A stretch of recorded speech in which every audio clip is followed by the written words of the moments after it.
हर खबर पर होगी आपकी पकड़। डाउनलोड कीजिए एबीपी लाइव ऐप।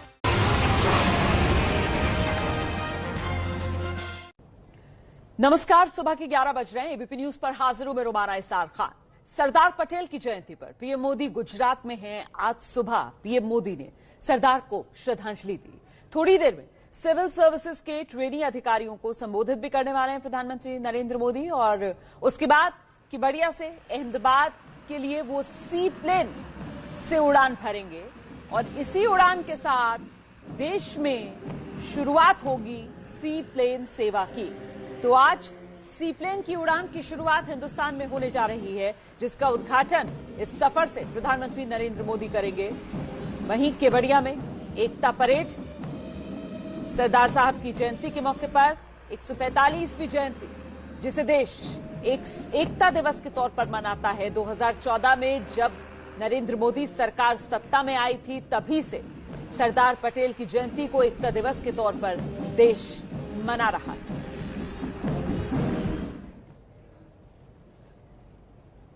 तो एकता दिवस का मौका, और जब एकता दिवस परेड में प्रधानमंत्री नरेंद्र मोदी ने शिरकत की तो अपने संबोधन में कश्मीर से अनुच्छेद 370 हटाने का जिक्र किया पीएम ने। उन्होंने कहा कि ये सरदार पटेल का सपना था जो आजादी के इतने साल बाद अब जाकर पूरा हुआ। इसके अलावा पुलवामा हमले को लेकर राजनीति जिस तरीके से देश में हुई है, उस पर प्रधानमंत्री नरेंद्र मोदी ने विरोधियों को घेरा। पीएम मोदी ने कहा कि देश पर हुए हमले और जवानों की शहादत पर कुछ लोग राजनीति करने में जुड़ रहे थे। धारा 370 हटने के बाद, आर्टिकल 370 हटने के बाद कश्मीर ने समावेश का 1 साल पूरा किया। 31 अक्टूबर को ही, आज से 1 साल पहले ये कार्यरत हुआ था। सरदार साहब जीवित थे। बाकी राजे रजवाड़ों के साथ ये काम भी अगर उनके जिम्मे होता तो आज इतने सालों आजादी के इतने वर्षों के बाद ये काम करने की नौबत मुझ पे नहीं आती। लेकिन सरदार साहब का वो काम अधूरा था।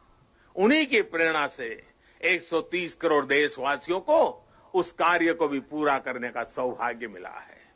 देश कभी भूल नहीं सकता कि जब अपने वीर बेटों के जाने से पूरा देश दुखी था, तब कुछ लोग उस दुख में शामिल नहीं थे।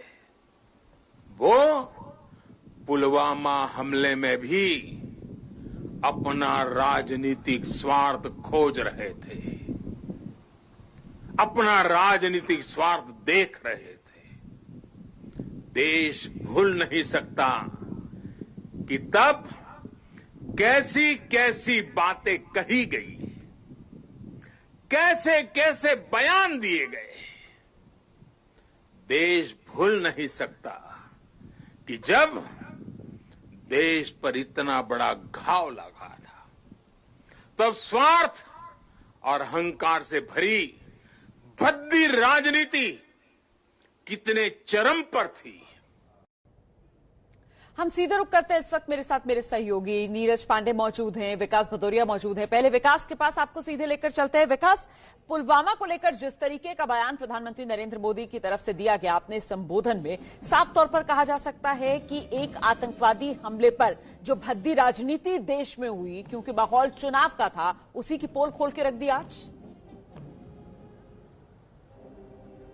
जी हाँ, बिल्कुल। और देखिए, पोल खोलने की शुरुआत पाकिस्तान से हुई, उसी पाकिस्तान से जिसको राजनीतिक मुद्दा बनाने की कोशिश की गई कि पाकिस्तान ने हमला नहीं किया है, बल्कि हमला करवा लिया गया है। हमला जो है वो मैन्युफैक्चर्ड है, यहां तक कहा गया तमाम राजनीतिक दलों के नेताओं की तरफ से। लेकिन उस दौरान जो बालाकोट का हमला था, उसने इन तमाम राजनीतिक नेताओं की, दलों की, नेताओं की इस बयान को एक तरह से कहना चाहिए कफन में रख दिया जनता ने। और इस बयानबाजी के दौरान जब चुनाव चल रहे थे तो मोदी को उस पर बढ़त मिली। लेकिन एक बार फिर से जब पाकिस्तान की संसद में फवाद हुसैन ने इसका खुलासा कर दिया कि पुलवामा उनकी एक बड़ी उपलब्धि थी, तो जाहिर तौर पर प्रधानमंत्री को उस हमले के 1 साल बाद फिर से मौका मिल गया उन राजनीतिक दलों को आईना दिखाने का, जो राजनीतिक दल सवाल उठा रहे थे इस हमले की टाइमिंग पर और बालाकोट के हमले पर। जाहिर तौर पर देखिए, कोई भी राजनीतिक दल या कोई भी नेता कभी भी हिसाब चुकता करने का मौका नहीं छोड़ता है, और पीएम को इस राष्ट्रीय एकता दिवस पर यह हिसाब चुकता करने का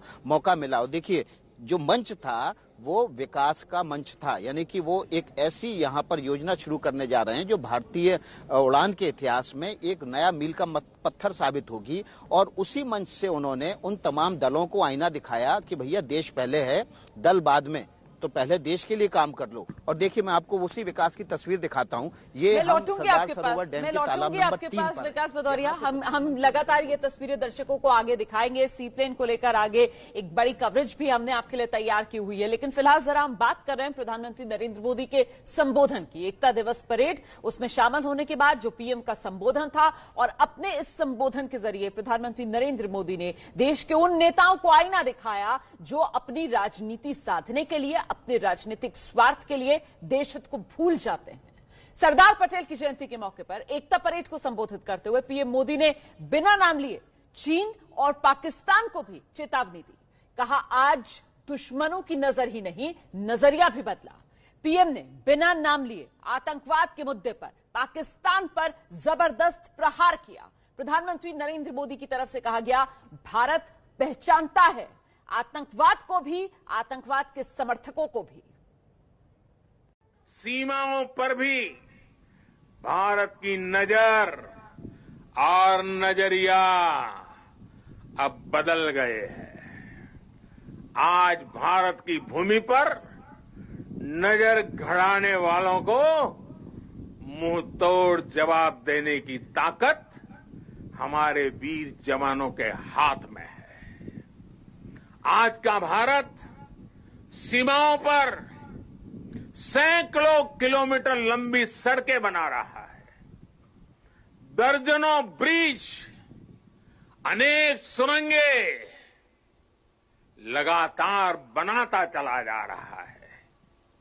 अपनी संप्रभुता और सम्मान की रक्षा के लिए आज का भारत पूरी तरह सज्ज है, प्रतिबद्ध है, कटिबद्ध है, पूरी तरह तैयार है। बीते कुछ समय से दुनिया के अनेक देशों में जो हालात बने हैं, जिस तरह कुछ लोग आतंकवाद के समर्थन में खुल करके सामने आ गए हैं, वो आज मानवता के लिए, विश्व के लिए, शांति के उपासकों के लिए एक वैश्विक चिंता का विषय बना हुआ है। आज के माहौल में दुनिया के सभी देशों को, सभी सरकारों को, सभी पंथों को आतंकवाद के खिलाफ एकजुट होने की सबसे ज्यादा जरूरत है।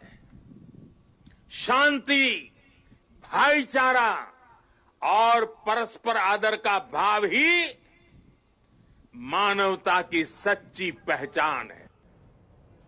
आतंकवाद की पीड़ा को भारत पहचानता है। आतंकवाद से कभी किसी का भला हुआ नहीं है। आतंकवाद का रास्ता छोड़ना होगा, यही प्रधानमंत्री नरेंद्र मोदी का न सिर्फ देश बल्कि दुनिया को संदेश। छोटा सा ब्रेक, फौरन लौट रहे हैं।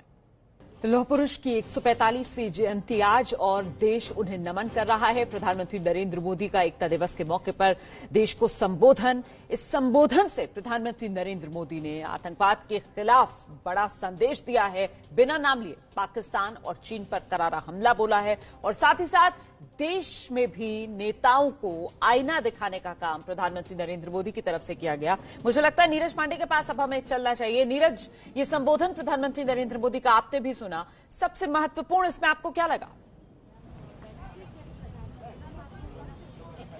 देखिए, नरेंद्र मोदी ने एक चीज ये बात आई इस पूरे संबोधन के दौरान कि अब हमारा भारत वो भारत नहीं रह गया कि जो चाहता था, जब चाहता था, जैसे चाहता था, हमें आग दिखाता था। लेकिन अब नरेंद्र मोदी ने एक मैसेज देने का काम किया है, चाहे वो चीन हो, चाहे वो पाकिस्तान हो या दूसरे कोई देश है। हमारी जो सेनाएं हैं, हमारा जो देश की संप्रभुता है, उसके साथ अगर कोई खिलवाड़ करेगा, उसके साथ कोई छेड़छाड़ करेगा तो उसको उसी तरह मुंहतोड़ जवाब दिया जाएगा। और सरदार पटेल भी यही चाहते थे। 370 का उन्होंने जिक्र किया। 370 का जिक्र करते हुए साफ कहा कि कश्मीर की लड़ाई आज से नहीं, जनसंघ के जमाने से भारतीय जनता पार्टी कश्मीर को लेकर लगातार लड़ती रही है और हमेशा 370 का विरोध करती रही। नरेंद्र मोदी ने वो साबित किया कि जब उनकी सरकार आई और फुल फ्लैश सरकार बनी तो पहले तो उन्होंने कश्मीर के हालात को सुधारने का प्रयास किया और जैसे ही NDA 3 यानी नरेंद्र मोदी जब दूसरी बार प्रधानमंत्री बने तो सबसे पहला जो कोई काम किया तो उन्होंने कश्मीर से 370 और 35 से हटाने का काम किया। और यही सरदार पटेल चाहते थे, इस बात को आज उन्होंने दर्शाया। दरअसल प्रधानमंत्री नरेंद्र मोदी का आप अगर पूरा काम करने का तरीका देखें तो वो सरदार पटेल के बड़े नजदीक अपने आप को मानते हैं। सरदार पटेल की एक एक बात को वो आत्मसात करते हैं और उसको एक तरीके से वो सरदार साहब को अपना प्रेरणा स्रोत मानते हैं और शायद इसी वजह से सशक्त, समृद्ध और आत्मनिर्भर भारत बनाने की जब वो बात करते हैं तो कहीं ना कहीं वो सरदार पटेल के ही सपनों के भारत को साकार करने की बात करते हैं। ये बताते हैं वो अपने संबोधन के जरिए देश को।